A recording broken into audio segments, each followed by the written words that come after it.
So the second dish that we're doing tonight is a variation. It's kind of my version of rice congee. You know, years ago when we started one of our restaurants, Brasserie Flip, we brought risotto onto the menu, and that was before everybody understood the creamy, you know, sort of soft textured risottos that are, favourite of restaurant menus now. And we really battled to get people to understand what a creamy risotto was like. So this dish, the first part I'll get on here is the congee, or the rice part of this dish. Chicken stock, it's a beautiful dish to eat. It's remarkably simple to make, and whereas with risotto you're trying to get that creaminess all the time and being very careful about how your stock, you know, is absorbed by your rice. With congee, you just let it go. You want it to turn to porridge. You know, you want it to be really soft and really smooth almost. I keep mine different in that I don't take it to that full porridge stage. I still like to keep a little texture of the rice. And you'll see it's a lot of stock for not very much rice, right? Very small amount. And I'm just using ordinary. Just plain on. There's nothing flash about this rice. It's not carnaroli or anything. It's just a nice short grain rice. Oh, what a guy! I just asked for sparkling water.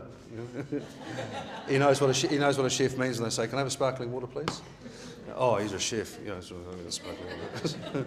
He doesn't really mean sparkling water. He means vodka and tonic. So now that the rice isn't there, we will get this going. The idea here is to absolutely explode the rice. You want to overcook the life out of this.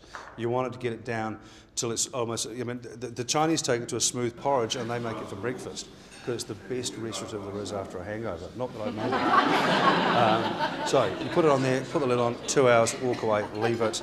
It's very, very, very simple to make. Right, the other thing that we're going to put with this is we're going to make a little 5-spice Asian pork belly. Now, I never thought I had actually a palate for Asian food. I regarded myself as being very much a French-trained chef who loved Italian food. You know, that was kind of my thing, and I felt that, you know, really if I was going to cook Asian food, then I needed to go, at least have lived and worked in Asia for a large number of years, and I've discovered that I've got absolute love of Asian food. And what I love about it is not so much the heat and the spices in terms of that palate heat, but what I love is the aromas, the aromatics that you get from Asian food. And so just going to make our own little 5-spice powder here. So into that pan I've put Szechuan peppercorns, some star anise, we're going to add some fennel seeds, and a little bit of ground clove and some ground cinnamon. I mean, already you know this is going to taste pretty bloody good just from those ingredients that have gone in there now. Really lightly toasting this. After you've toasted those off, got those aromas, put them into a spice mill, and you end up with this beautiful dark brown powder that smells amazing. So this goes into mortar and pestle, a little bit of salt, some black peppercorns, the 5-spice, and a couple of cloves of garlic. You grind this up until it's dark and mysterious. What I really wanted to write there was until it's dark and looks like compost, but compost is never a great word to have in a recipe. Okay, beautiful, done. Very, very easy. This is Harmony pork belly, free range, beautiful. Also, get your butcher to do this, or use a craft knife, like a really sharp cook's knife, and you just want to score the skin. And the reason you want to do that is because you want to get the crackle on this going, but also it's going to make it easier to carve later. Turn it over, and you're going to rub this marinade in onto the meat side, not the skin side. Right, we're going to put that on a tray, and you leave this in the fridge. You know, if you really want to leave it in there for a minimum of 4 hours, preferably overnight if you can be bothered. Once you've done that, you take it out. Hey!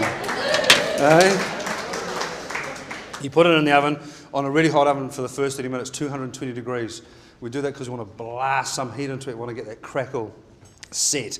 We want that, you know, we want to get that going on the outside first, and then we drop the heat down to 180 degrees.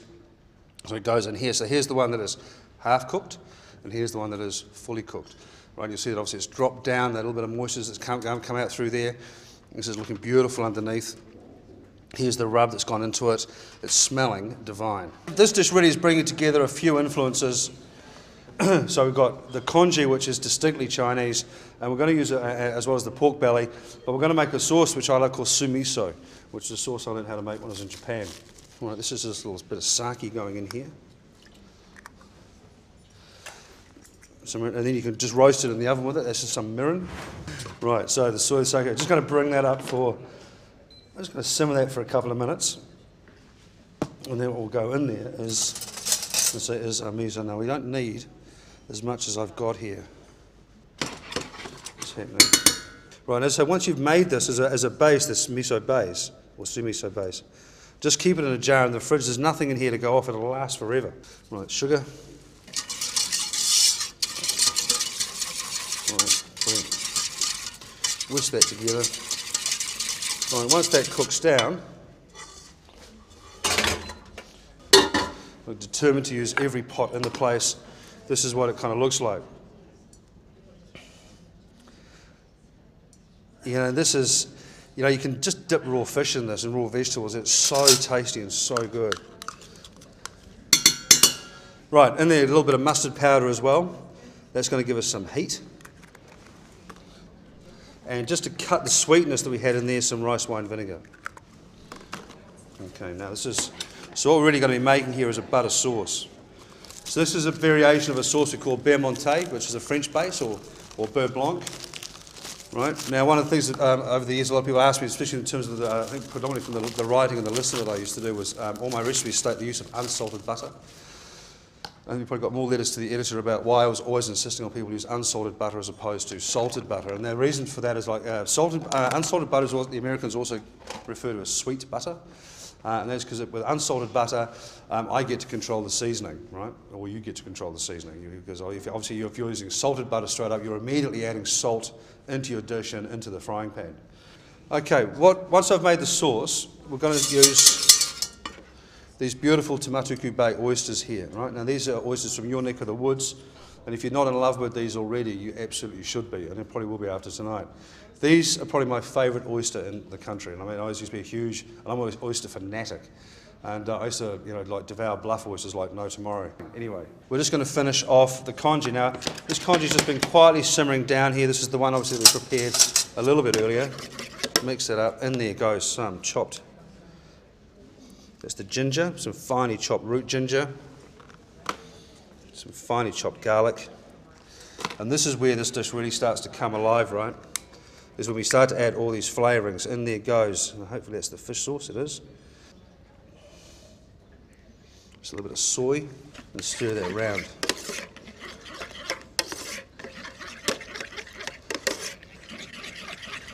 So beautifully simple, but so bloody tasty. Right, now once that comes up to the heat, we're going to whisk in the butter. 100 grams of butter. It's really hard to make this with less than 100 grams of butter. And unfortunately, it's not a sauce that keeps. So you kind of want to, you know, do it for 4 to 6 people rather than for 2.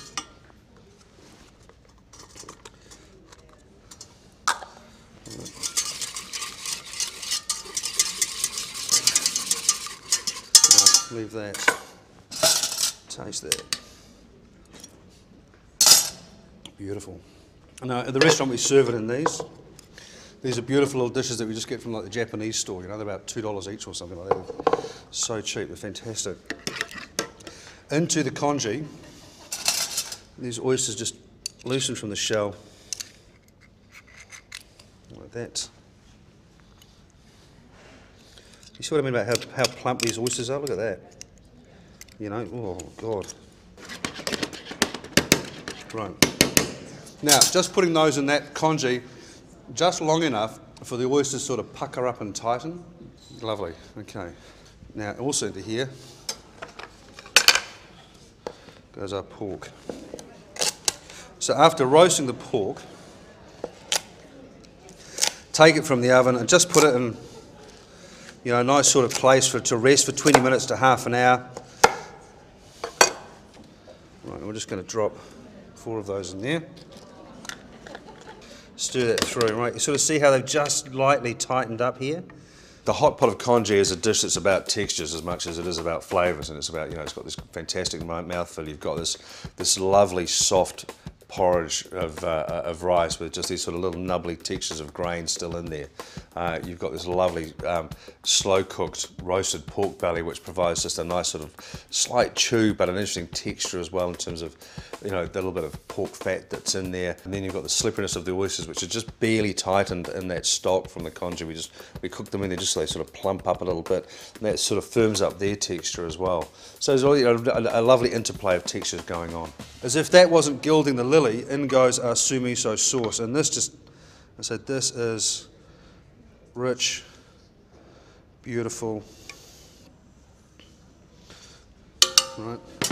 And all we need now on there to garnish that is just some spring onions, and that's just going to give us a lovely, fresh, crisp flavour into this, right? And what we'll do is we'll do just for theatrics, right?